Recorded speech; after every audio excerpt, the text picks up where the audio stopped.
Provérbios 4. Ouçam, meus filhos, a instrução de um pai. Olha só.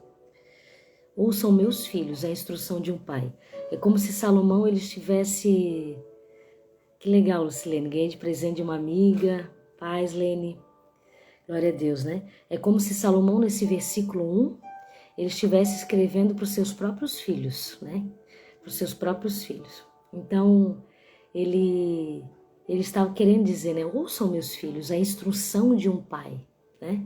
Porque ele sabia o quanto era importante a instrução de um pai. E ele continua falando.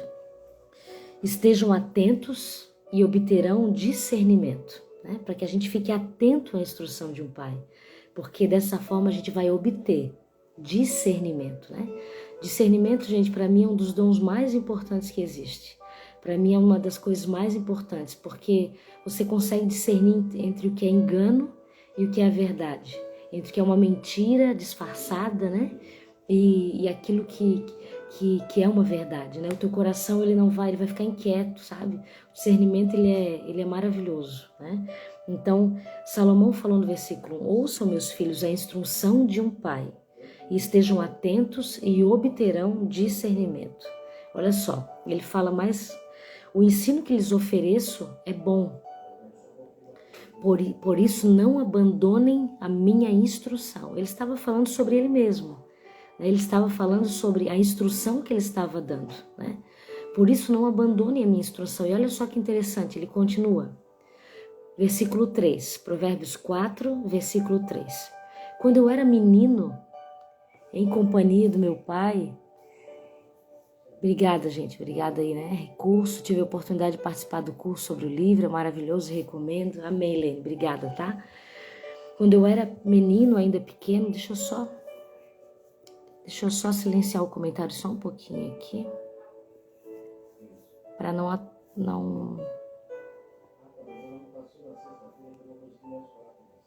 lembro, gente, onde é que faz aqui.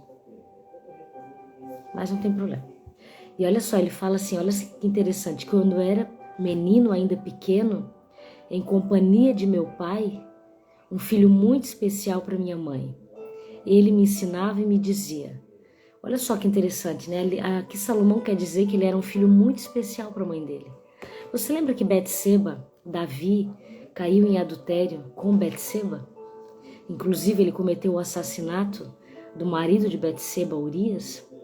E nesse adultério, Betseba ficou grávida, né?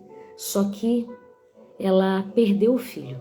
Lembra que esse filho de Betseba que foi concebido em pecado, ele morreu? Davi inclusive orou, né? Depois vestiu vestes de cinzas, e depois quando ele percebeu que o menino estava morto, né? Ele se levantou e glorificou a Deus, né? Porque ele podia fazer algo pelo seu filho enquanto ele estava vivo, né? Mas depois da morte ele tinha que prosseguir. E depois disso, depois de um tempo, Betseba ficou grávida novamente. Ela ficou grávida de Salomão, né? Ela ficou grávida de Salomão.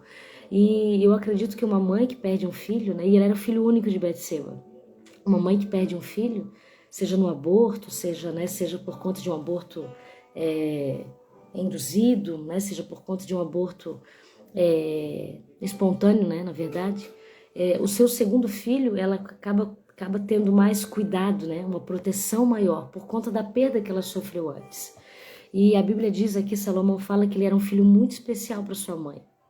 Muito provavelmente Betseba, ela sabia que esse era um filho que não foi nascido em pecado, né? Que já foi nascido dentro de uma aliança, e ela devia ter muito cuidado com Salomão, né? Então ele sabe que ele era um filho muito especial para sua mãe, até por conta que ele era um filho nascido depois de uma perda. E ele conta uma partezinha da sua vida em Provérbios, né? Olha, quando eu era menino, ainda pequeno, em companhia do meu pai, né, o rei Davi, eu era um filho muito especial para minha mãe, e o meu pai, né, me ensinava e me dizia, coisa mais linda, né? Ele foi ministrado, ele foi ensinado pelo seu pai Davi. E ele dizia, apegue-se às minhas palavras de todo o coração, obedeça aos meus mandamentos, e você terá vida. Procure obter sabedoria e entendimento, e não se esqueça das minhas palavras, nem dela se afaste.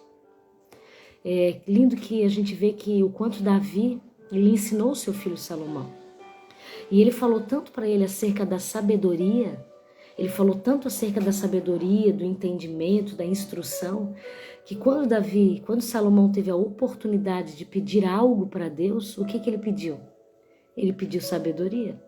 Lembra que Deus apareceu em sonho, né, para Salomão, e Salomão tinha a oportunidade de pedir alguma coisa.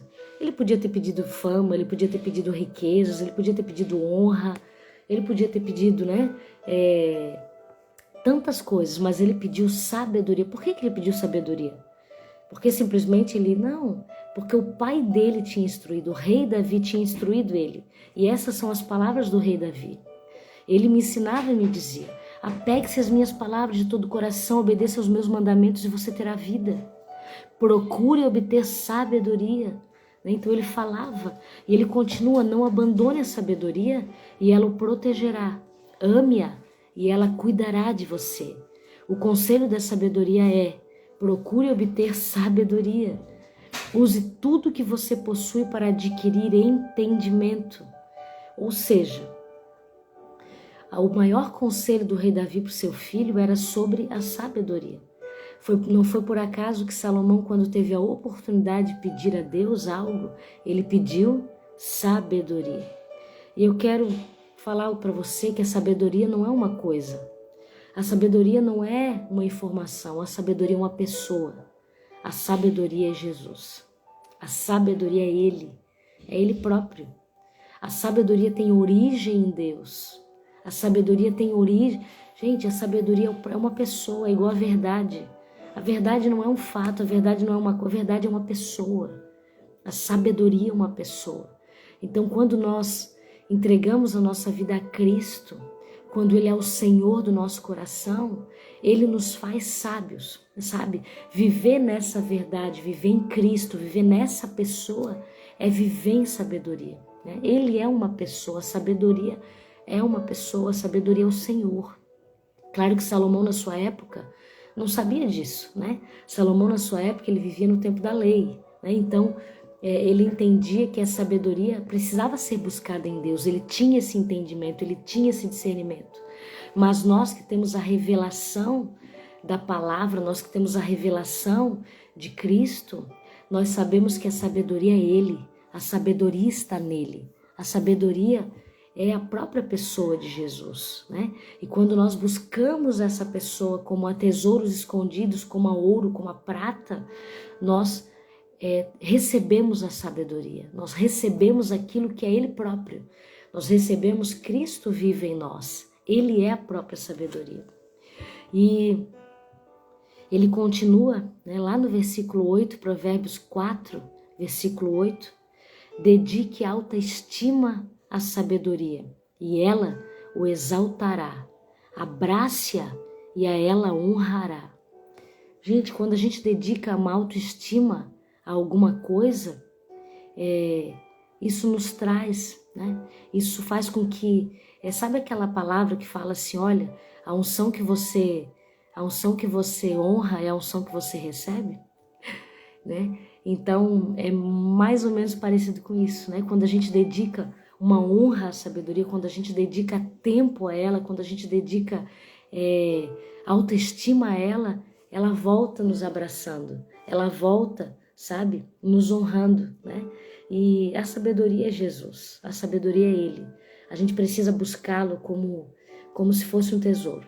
Eu sempre falo que se você soubesse que na sua casa tem ouro escondido, o que você faria? Né? Se você soubesse que na sua casa tem pedras preciosas escondidas no terreno, o que eu e você faríamos? A gente ia buscar né? A gente ia fazer tanta coisa, a gente ia movimentar a terra, a gente ia buscar empilhadeira, a gente ia buscar tanta escavadeira, né? Para encontrar esse tesouro. E Jesus é o nosso tesouro. Jesus é aquele que nós devemos buscar com todas as nossas forças. E Jesus está toda a sabedoria. Nele está tudo aquilo que nós precisamos para vivermos, né? não somente a paz, não somente a segurança, não somente a salvação, mas a sabedoria para os nossos dias, a sabedoria para tomar decisões, a sabedoria para sabe, seguir, a sabedoria para escolher o caminho certo, a sabedoria para viver a vontade de Deus. E ele continua lá no versículo 9, né? Na verdade, esse Provérbios 4, ele repete bastante Provérbios 3, né? Ele tem muita coisa que ele repete Provérbios passado. E ele fala assim, lá no versículo 9: a sabedoria porá um belo diadema sobre a sua cabeça e lhe dará de presente uma coroa de esplendor. E aqui ele termina o que Davi falou para ele. Note que está em entre parênteses, né? Desde o versículo 4 até o versículo 9, Salomão fala sobre aquilo que o pai dele aconselhava ele a fazer. Ele repete as palavras do pai. Por isso que está entre parênteses, né? Porque ele está descrevendo, ele está repetindo aquilo que o pai aconselhava ele fazer. Então você nota que Davi, o maior conselho de Davi para o seu filho era: busque a sabedoria, busque a sabedoria. E ele sabia que a sabedoria estava em Deus. E hoje nós sabemos que a sabedoria é o próprio Cristo, que a sabedoria é próprio Jesus, né? E vivendo nele, se movendo nele, nós podemos viver em sabedoria, é possível isso. E ele fala, ele continua, versículo 10, ouça meu filho e aceite o que eu digo, e você terá vida longa. Você percebe que Provérbios, lá no Provérbios 3 também, ele associa, né? Ele relaciona a saúde, a vida longa com um viver em sabedoria. Você percebe que ele relaciona a saúde, ele relaciona a saúde para os ossos, vigor, né? Ele relaciona a vida longa com uma vida em sabedoria. Ou seja, gente, a sabedoria ela não está simplesmente no nosso coração, mas ela está na nossa mente. Então, quando a gente vive nessa sabedoria de Deus, quando a gente vive nessa revelação do Espírito, nós alcançamos a longevidade, nós alcançamos a saúde emocional, nós alcançamos a saúde física. Por quê? Porque muitas doenças começam na nossa mente. Muitas doenças, muitas enfermidades, elas começam na nossa mente. A ansiedade gera enfermidade. Você já notou que quando você está preocupado, quando você está nervoso, você tem dor de barriga? O seu sistema digestivo, ele muda, né? Você fica com dor de estômago, né? Quando você está muito preocupado. Ou seja, a saúde emocional, ela tem relação com a nossa saúde física, né? Então, Davi e Salomão, eles relacionavam muito isso. A sabedoria, sabe, da mente. E a sabedoria, ela traz o quê? Ela traz paz. A sabedoria traz descanso. A sabedoria em Deus, né? Não é a sabedoria terrena, não é a sabedoria maligna. Não, é a sabedoria do Senhor. É aquela sabedoria que nos conduz em descanso nas nossas vidas, sabe? Essa sabedoria, ela vai trazer saúde.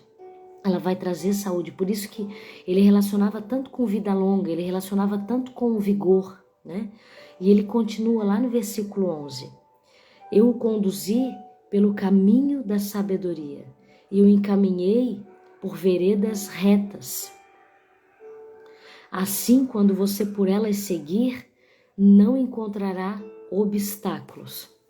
Aqui Salomão queria dizer que quando a gente está caminhando pelo caminho da sabedoria, né, e nós trazemos para os nossos dias pelo caminho de Jesus, né, pelo caminho de viver nele, de se mover nele, é um caminho que você não vai encontrar tropeço. É um caminho que você não vai encontrar pedra de tropeço. Vai ser um caminho por veredas retas, sabe? Vai ser um caminho por veredas livres, em que você não vai tropeçar, mas você vai seguir em segurança, porque é o caminho do próprio Deus. Por isso que a gente precisa buscar com todas as nossas forças a vontade de Deus para as nossas vidas. Por isso que a gente precisa buscar com todas as nossas forças a vontade de Deus, porque a vontade de Deus ela é boa, perfeita e agradável. E nesse caminho não vai ter obstáculos, né? Vai ter provações, sim, vai ter provações dentro da vontade de Deus, processos dentro da vontade de Deus, não na vontade permissiva, mas na vontade perfeita, né? A vontade permissiva é quando Deus permite que a gente viva algumas coisas, sim, E nessas coisas ele vai trabalhando também dentro do nosso coração. Mas a vontade perfeita ela é diferente. É uma vontade onde nós estamos sendo conduzidos, né, para aquilo que Deus deseja, para os planos de Deus na nossa vida. Então, aqui ele fala, quando você correr, não tropeçará. Porque a sabedoria de Deus, ela vai nos livrar de muitas coisas. Ela vai nos livrar de negócios errados. Ela vai nos livrar de decisões segundo o nosso coração, né? As decisões segundo o nosso coração, elas podem ser enganosas. Porque a gente decidir segundo o nosso coração é decidir segundo as nossas emoções, segundo os nossos sentimentos, né? Mas quando a gente decide na sabedoria de Deus é diferente. Ela vai nos conduzir por esses caminhos sem pedras de tropeço. Versículo 13. Apegue-se à instrução e não a abandone. Guarde-a bem, pois dela depende a sua vida. Dela depende a sua vida. Já pensou? Já pensou? Dela depende a sua vida. Da sabedoria, de viver em sabedoria, depende a nossa vida. Verdade. A gente tem que ter sabedoria para nós e também para aconselhar os nossos irmãos, né? Para que eles não decidam, não sejam movidos pelo seu sentimento. Gente, o sentimento, a emoção, ela nos engana, né? O sentimento e a emoção, ela nos leva para caminhos de morte muitas vezes, porque o nosso coração é enganoso, né? Quantas vezes a gente decidiu segundo o nosso coração até para se relacionar com pessoas e a gente viu que a gente se meteu em maus lençóis, né? A gente entrou por caminhos que não eram, em relacionamentos que não eram da vontade de Deus, por amizades que não estavam nos influenciando de fato, né, para segundo a vontade de Deus. Então, a gente precisa realmente caminhar em sabedoria. A gente precisa caminhar dentro de uma vontade perfeita de Deus. E a Bíblia fala lá no versículo 14, Provérbios 4, versículo 14. Não siga pelas veredas dos ímpios. Gente, veredas é caminhos, né? Não siga pela vereda dos ímpios, nem ande no caminho dos maus. Evite-o, não passe por ele. Afaste-se e não se detenha. Ou seja, né? Não se detenha no caminho dos maus, não se detenha no caminho dos enganadores, pois eles não conseguem dormir enquanto não fazem o mal. Perdem o sono se não causarem a ruína de alguém. Olha só que terrível. Pois eles se alimentam de maldade e se embriagam de violência. Agora, a vereda do justo é como a luz da aurora, que brilha cada vez mais, até ser dia perfeito. Olha só que interessante. Aqui Salomão está dizendo que a vereda do justo é como a luz da aurora. Você sabe qual é a luz da aurora? É aquela luz da alvorada, é como aquela luz do nascer do dia, né? do nascer do sol. Ou seja, nós estamos vendo apenas um dia que está nascendo. Nós não estamos vendo o dia ainda completo, ainda o dia perfeito, né? Então Salomão compara a vereda do justo como essa luz que brilha cada vez mais, ou seja, vai se pondo até a plena claridade do dia. A plena claridade do dia, ela pode ser comparada como meio-dia, né? Então, quando nós acordamos lá pelas 6 horas da manhã, quando o sol se põe, a gente ainda não tem a revelação do dia perfeito. A gente ainda não tem a revelação do dia, como ele vai acontecer, como ele vai ficar, né? Se ele vai ficar um dia ensolarado, se ele vai ficar um dia nublado, sabe? Mas a vereda do justo, ela é assim. Você vai caminhando e talvez ainda exista alguma nebulosidade. Você vai caminhando nessa vereda do justo, nessa vereda de Jesus, nessa vereda de Cristo, e você vai, né, ainda há algumas escuridões, ainda há algumas, sabe? Mas daqui a pouco, né? Daqui a pouco vai brilhando cada vez mais até ser dia perfeito. E daqui a pouco esse caminho, ele vai se tornando perfeito, ele vai se tornando agradável, ele vai se tornando bom, porque é o caminho do justo, é o caminho que o Senhor concede para nós. Então, é como você começa, ainda há nebulosidades, ainda há, sabe, coisas que você não está percebendo ainda, existe ainda, tropeços ainda, sabe, mas você vai caminhando e até que esse dia vai se tornar um dia perfeito. vai se tornar um dia perfeito, que é quando nós vivemos dentro da vontade perfeita de Deus. E quando é que isso acontece? Quando a gente rende tudo que nós somos, tudo que nós temos aos cuidados do Senhor. Quando nós rendemos todo o nosso coração, todas as áreas da nossa vida, onde não fica nenhuma área na escuridão, ou quando não fica nenhuma área, sabe, no pecado, quando não fica nenhuma área fora da luz, né? Fora da luz. Daí sim, nós estamos caminhando dentro dessa vontade perfeita de Deus, não a vontade permissiva, mas a vontade perfeita. Versículo 19. Mas o caminho dos ímpios é como densas trevas, nem sequer sabem em que tropeçam. Amém. Pois eu vou ler, tá, gente, algumas coisas. Glória a Deus por isso, né? É como densas trevas, eles nem sequer sabem. É tão escuro o caminho do ímpio, é tão, sabe, é tão nebuloso, é tão nublado o caminho do ímpio, que ele tropeça e ele nem sabe em que ele tropeçou, né? Porque quando o caminho da luz, a gente daqui a pouco olha e percebe, nossa, eu tropecei ali, né? Nossa, eu caí aqui, eu me perdi aqui, mas o caminho do ímpio, ele é tão escuro que ele nem sabe onde é que ele tropeça. Ele vai, né? Ele pode fazer uma reflexão sobre a sua vida, mas isso não vai estar, sabe? Isso não vai estar muito claro para ele. Ele não vai saber, na verdade, onde é que ele se perdeu, porque é um caminho de escuridão, né? Versículo 20, Provérbios 4, versículo 20. Meu filho, escute o que lhe digo. Preste atenção às minhas palavras. Nunca as perca de vista. As palavras, né? Nunca as perca de vista. Guarde-as no fundo do coração, pois são vida para quem as encontra e saúde para todo o seu ser. Olha a saúde, gente, relacionada com a sabedoria, né? Olha de novo a sabedoria relacionada com a mente, né? Com a saúde emocional, a sabedoria relacionada, né? Com aquilo que, com o vigor, com a vida, né? Com a vida não é só, né? Aqui não estava falando sobre vida eterna, estava falando sobre vida mesmo, né? Sobre a nossa vivência. E esse versículo é o que eu quero, né, mais enfatizar. Versículo 23, Provérbios 14, versículo 23. Acima de tudo, guarde o seu coração, pois dele depende toda a sua vida. Guardar o coração da ofensa, guardar o coração da mágoa, guardar o coração da injúria, guardar o coração, sabe, de tudo aquilo que tenta causar danos, de toda a erva daninha. O nosso coração, ele é uma terra, e ele é uma terra fértil. Ele não é só uma terra fértil para flores, para frutos, ele é uma terra fértil para ervas daninhas também, né? Então, quando Salomão fala sobre guardar o coração, imagine você um baú. Imagine você um baú. E você pode abrir esse baú para receber tudo que está aí na sua, né? Tudo que está ao teu alcance. Você pode abrir esse baú. Ou você pode fechar esse baú, né? Quando esse versículo fala sobre guardar o coração, é sobre como você deve decidir, sabe? Algumas coisas devem entrar e outras coisas não devem entrar.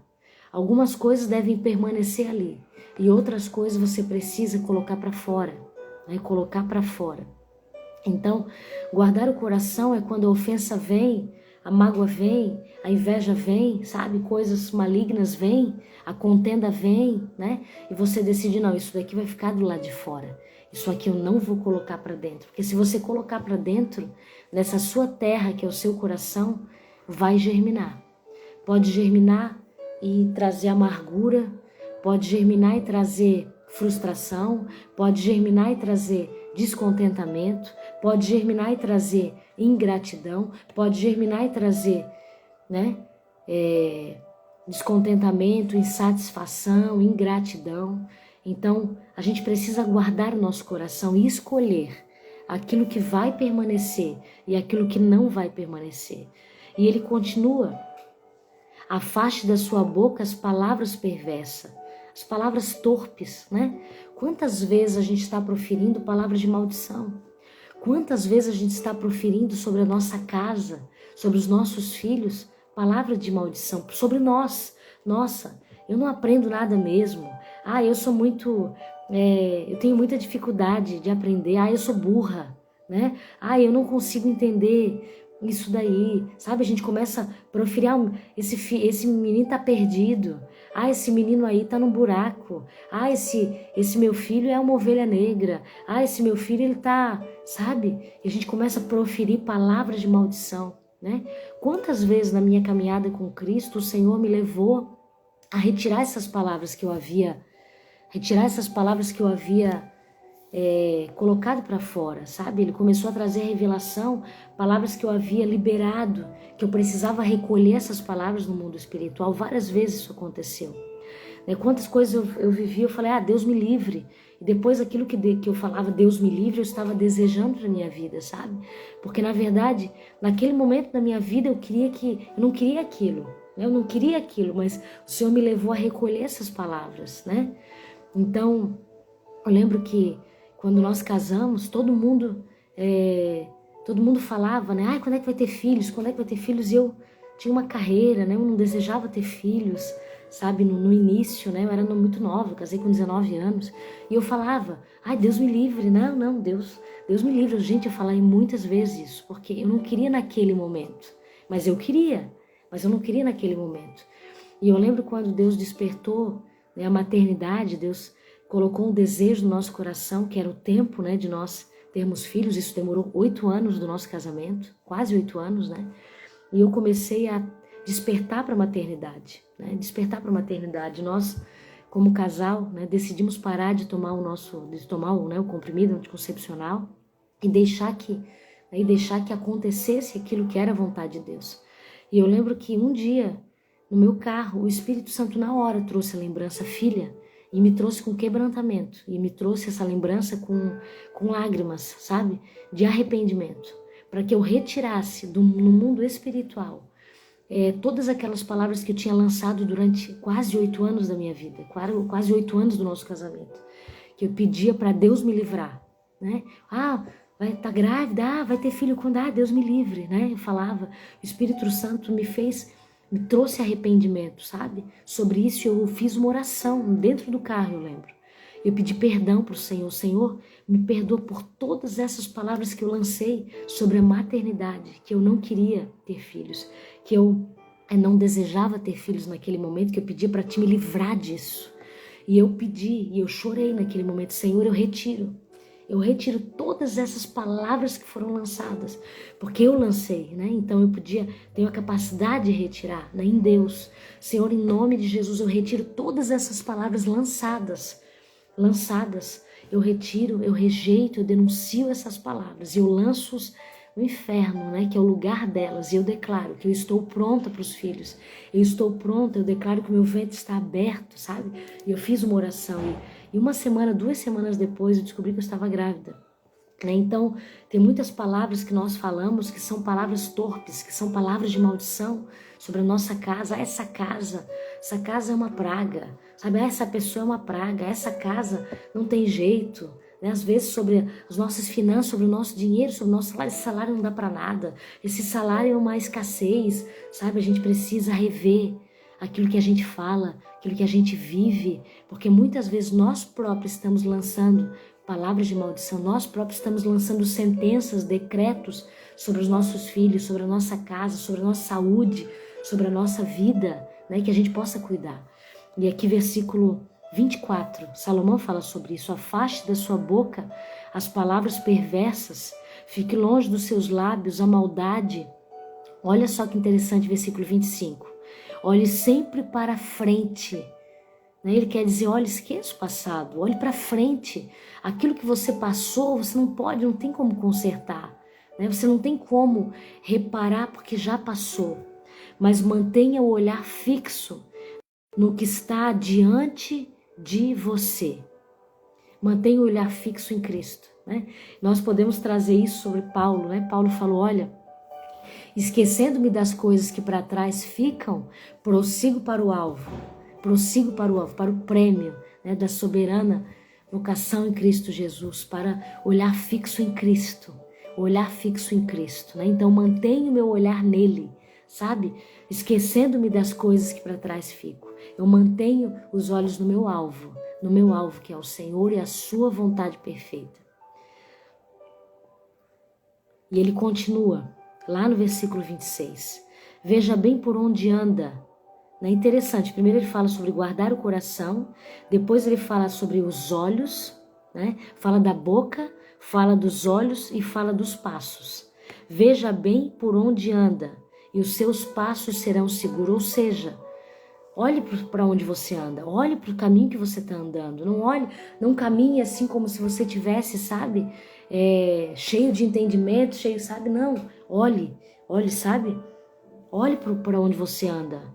Né? Quantas vezes a gente às vezes tropeça, quantas vezes a gente cai, a gente tem uma queda porque a gente não está olhando por onde a gente anda. A gente pensa que não, eu estou já no caminho, não, o meu caminho, a minha decisão aqui é perfeita. Não, olhe, ande, sabe, ande com cuidado, ande vigilante, ande com atenção, né? Sobre a sua vida. Será que no meu casamento eu estou vigiando os meus passos? Será que na verdade eu não estou me perdendo, né? Às vezes na falta de comunicação? Será que eu não estou me perdendo no meu relacionamento com as minhas amizades? Será que eu não estou me perdendo, né, na minha faculdade? Será que eu não estou me perdendo no ministério, na minha vocação? Então olhe com atenção, né? Veja bem por onde você anda e os seus passos serão seguros.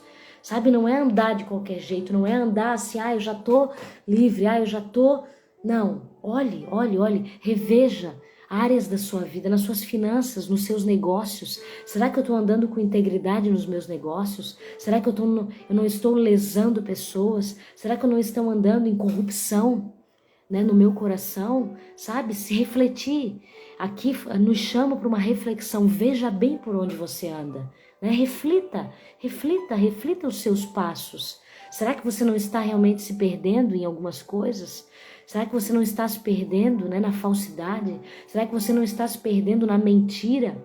Você não está se perdendo de repente na mentira? Né? Todo dia mente, todo dia... Né? Será que você não está se perdendo nisso? Veja bem por onde você anda. E por último, para terminar, não se desvie, nem para a direita, nem para a esquerda. Afaste os seus pés da maldade. Ou seja, se mantenha no centro. Se mantenha no centro. O centro é Cristo. O centro é a vontade de Deus. Então não vá nem para a direita nem para a esquerda. Afaste os seus pés da maldade. Que o Senhor nos ajude a rever o nosso coração, a rever a nossa vida, a rever os nossos passos. Muitas vezes a gente pensa que nós estamos... Quantas vezes, né, nossa família, nossa casa, nós pensamos que estávamos andando num caminho de segurança, né? A gente precisa rever as nossas decisões, a gente precisa rever áreas da nossa vida para que a gente entenda se elas estão realmente dentro de uma vontade perfeita ou não. Eu tinha uma carreira, parecia que estava tudo tão perfeito, mas não estava alinhado com a vontade de Deus para nossa casa, não estava alinhado com a vontade de Deus para os nossos filhos, não estava alinhado. Né? E daqui a pouco o Senhor ele precisa nos tirar desses atalhos, nos tirar desses caminhos tortuosos, endireitar as nossas veredas. Isso dói, né? Isso dói, porque quando o Senhor precisa endireitar o que está torto, vai doer. Mas quando Ele endireita para nos conduzir para uma vontade boa, uma vontade perfeita e agradável. Eu espero que você tenha sido abençoado. E se você não lembrar de tudo, lembra disso. Guarde o seu coração, pois dele procede as fontes da vida.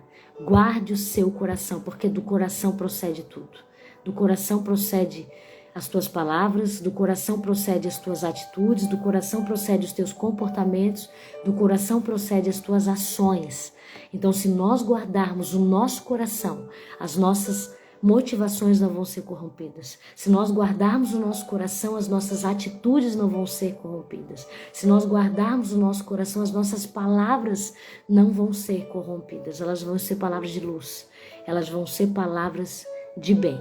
Amém? Vamos orar então para encerrar o dia de hoje? Senhor, nós te agradecemos, nós te louvamos, Pai. Nós te louvamos por esse tempo, nós te louvamos por essa palavra.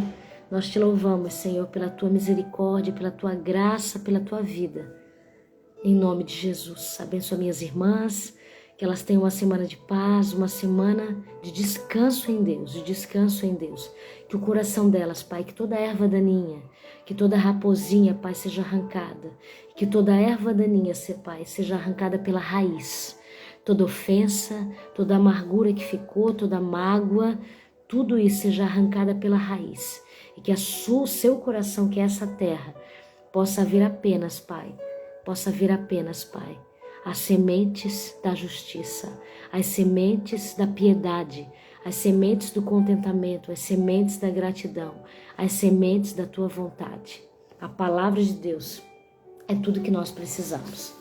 Na palavra está toda a vontade de Deus. Na palavra está toda a revelação que nós precisamos. A gente precisa se desconectar de muitas coisas que têm roubado o nosso coração e se conectar com a vontade de Deus. Amanhã, lembre, amanhã não é às 8 da manhã, amanhã é às 9 da manhã, porque amanhã eu tenho aula, né?